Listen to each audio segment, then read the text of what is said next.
Hello everyone, today I'm going to be taking you to my favorite Japanese bakery in San Jose, which is Clover Bakery. They're a small family-run bakery, and believe it or not, my first ever video on YouTube was me trying some of the Japanese pastries from there. Clover Bakery has a pretty interesting variety of pastries, ranging from some more unusual ones like spaghetti-filled bread to some more traditional Japanese ones like sweet potato-filled bread. Let's head over to Clover Bakery now and see what we can find.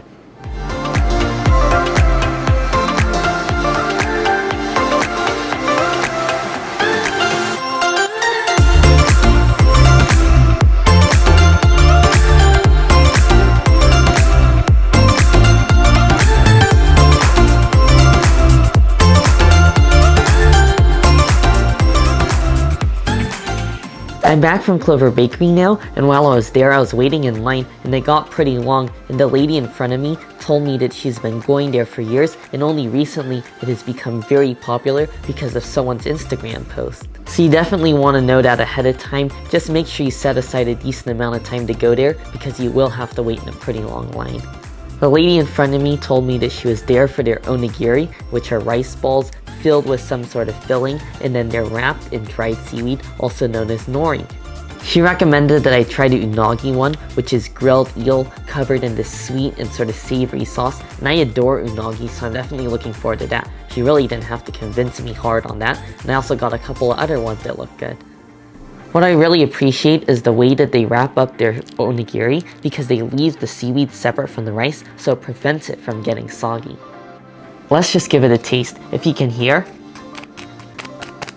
the seaweed sounds nice and crunchy.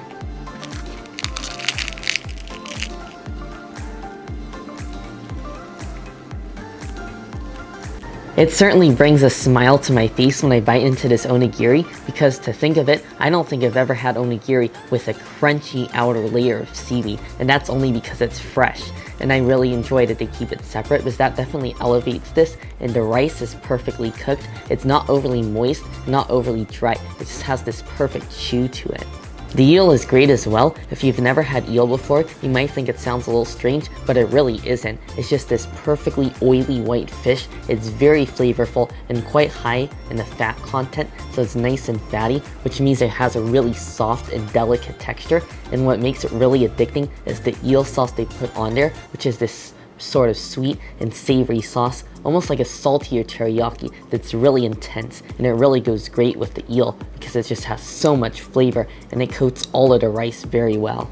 Next I'll be trying the beef and ginger, and my guess this is just going to be some sort of marinated beef with a little bit of sliced up ginger that's nice and fine, so we'll see how this is.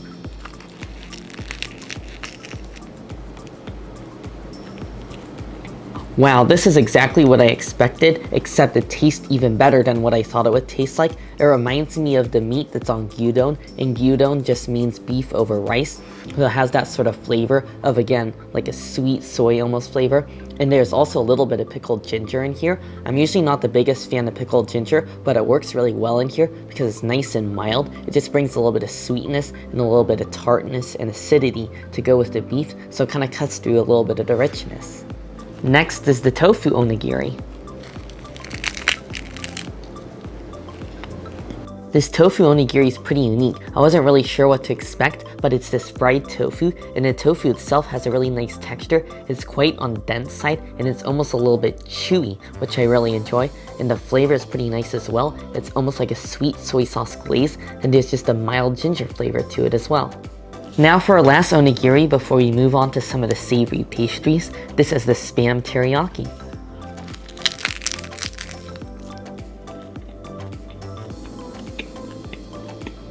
And you really can't go wrong with this. It just tastes like a spam musubi. The spam is covered in this sweet teriyaki sauce, and it goes great with the rice. And I know spam is a polarizing food, but I think it's great.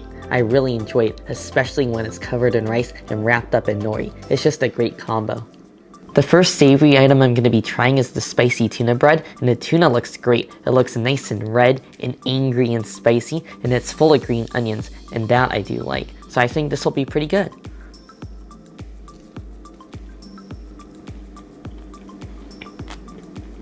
Wow, this tuna bread is really spicy. It's not playing around. It is basically just as spicy as it looks. My tongue is literally getting tied because it's burning.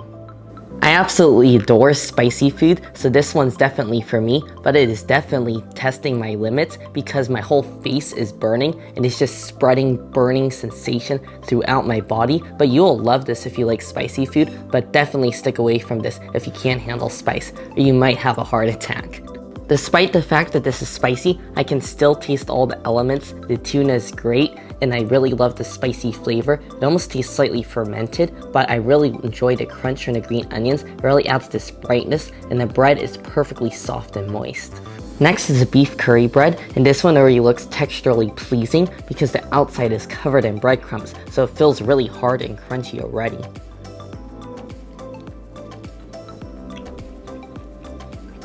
I'm really digging this beef curry bun. It's so flavorful. Japanese curry is definitely different from Indian curry. It's a little bit more mild, but not in this case. It just has almost a slightly sweet flavor, and it's very fragrant. And I love that they use ground beef, and best of all, this bread is overflowing with the beef filling. The bread to meat ratio is perfect, so I definitely feel like you're getting your money's worth with this one. And it is spicy, but it's not quite as spicy as the tuna bread. I would say this is like a medium level spice. Next is the spaghetti bread, and I'll admit, I've been putting this one off for a while. It just seems really odd. And the smell really isn't doing it for me either. It just smells overly sweet, but this is one of their more popular items, surprisingly. Alright, let's just go for a bite of this. I just have a feeling this is really not going to be my thing.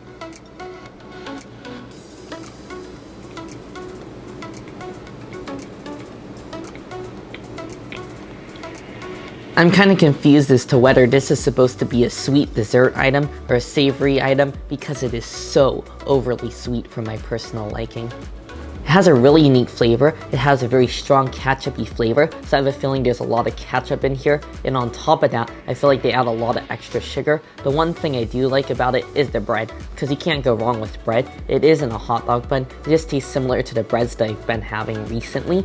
And the pasta noodles actually have a really nice texture. The spaghetti is nice and al dente, so it doesn't feel mushy. So I could really see where people are coming from if they grew up with this in Japan and they're used to eating this sort of spaghetti with like sweetness and a little bit of ketchup. I would get it, but for me, who's someone that's more used to Italian spaghetti, that's more on the savory side, this just really isn't for me. Now for one that I am looking forward to, this is the Tonkatsu bread. So it's tonkatsu, which is breaded and fried pork, and it's covered in a tonkatsu sauce and served with a little bit of cabbage inside this bun. So I have a feeling this is going to be a pleasant sensation of different textures and flavors all going on at the same time.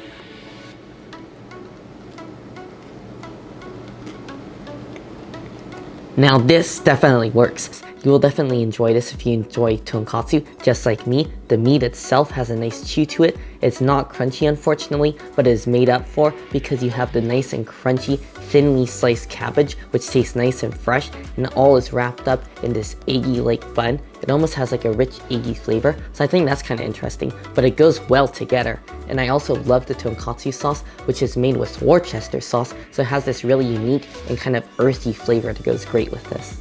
Next is the Yakisoba Bun, which is a bread filled with yakisoba, which are egg noodles covered in yakisoba sauce.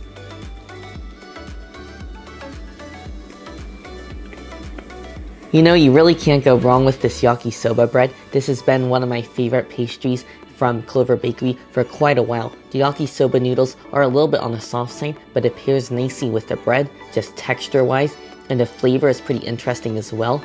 It almost reminds me of the tonkatsu sauce, except it's a little bit more tangy and slightly less salty, a little bit less intense, so it just makes way for all the flavors. And you do have a little bit of pickled ginger on top, which I'm not really a big fan of, but it's not bad, especially with this bread. This is definitely a carbo overload, but I feel like that's what makes it so satisfying and delicious to eat.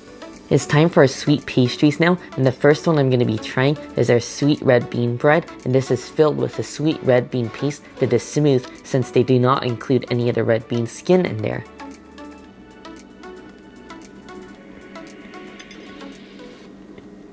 Wow, this is really good. I enjoy the bread on the outside. It's almost like a savory bread. It tastes a little bit salty, and I really like how that pairs with the red bean paste. It's nice and smooth, melts in your mouth, and I really enjoy the rich, earthy flavor of the red beans, and it's also complemented by the black sesame seeds on top. It's just a little bit, not overpowering, just adds a mild nuttiness to this. Next, I'll be trying the Choco Pond, and what I really like about this is the design, because it has a little face on here, so I think it's pretty cute, and I think it'll be pretty delicious as well. I do love myself a good Choco Pond.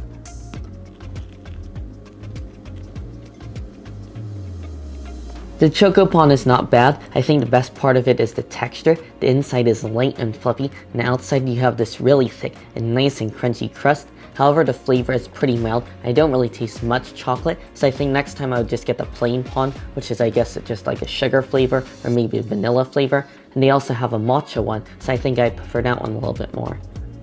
Next is the matcha chocolate chip melon pond, and I think this is going to be a great combo because I think it'll be more flavorful than just a plain Choco Pond.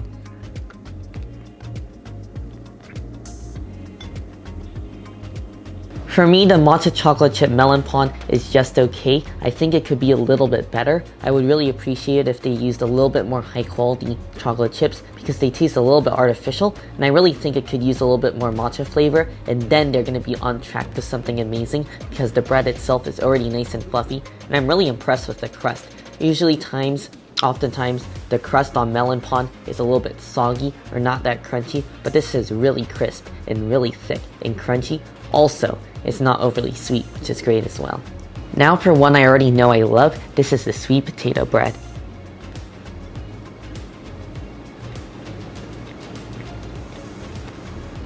This is a little bit different than I remember it, but it's still good. The bread on the outside is slightly savory, it tastes a little bit salted, and the filling is really interesting. It tastes like it's Japanese yam, and you can also tell it's Japanese yam because it's pale. It's not dark orange like a sweet potato, and it has a little bit more mild flavor than a sweet potato. It almost tastes like a cross between a regular sweet potato and a white potato, so it's definitely mild in flavor. It's also a little bit sweet, and I know they add a little bit of extra sugar just to give it a little extra sweetness, and it's incredibly smooth. So this is really unique. It almost tastes like a baked potato inside a pastry, but trust me, it really works.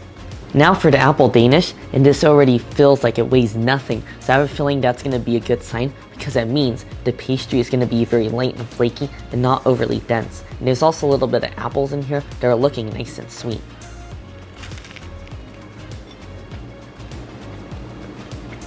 Again, a very well done pastry. This is not too sweet. It's almost a little bit tart, and I like the texture of the apples because they're almost like half cooked, so they're slightly crunchy, not mushy at all. And I love the pastry. It is so ridiculously flaky. There's so many layers. It's literally like eating a croissant filled with apples. So this is just a pleasant delight. I've never had this before, and I was happy to find this because I will be getting this again in the future.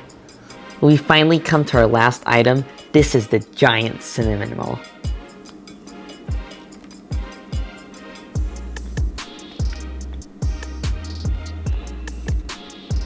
Wow, this is an incredible cinnamon roll. I know most people won't think of a cinnamon roll being at a Japanese bakery, but this is very well done. It's 100 times better than a Cinnabon and 100 times less sweet. The bun itself is nice and chewy, like all the other ones, but the bun almost tastes like a cinnamon bun. It doesn't taste really different like it's Japanese or anything, and I really like the cinnamon in there. It's really heavy on the cinnamon, so it really cuts the sweetness, and on top, you just have a very slightly thin layer of frosting, so it's not overly thick and sweet. Just a very light sweetness to balance out the flavor of the cinnamon. It's definitely more of like a bread because it's not super buttery or greasy. Like holding this, my hand doesn't feel greasy at all, and it honestly doesn't feel that sticky either just because there's so little sugar in this. In general, I was really surprised by all the items I tried at Clover Bakery. Some of them I've tried in the past, but most of them I've never tried before, and I was pleasantly surprised by how delicious they were. I'm really sad that I've been missing out all these years. Some of my favorites were the unagi onigiri, spicy tuna bread, beef curry pond, red bean paste bread, apple Danish, and the cinnamon roll. I definitely recommend checking out Clover Bakery, and my tip is to get there in the late morning because that's when they're going to have their onigiri, and that's also before they sell out of some of their more popular items. Anyways, I really hope you all enjoyed the video. Make sure if you did, to give a like, and also make sure to subscribe, and I'll see you in the next one.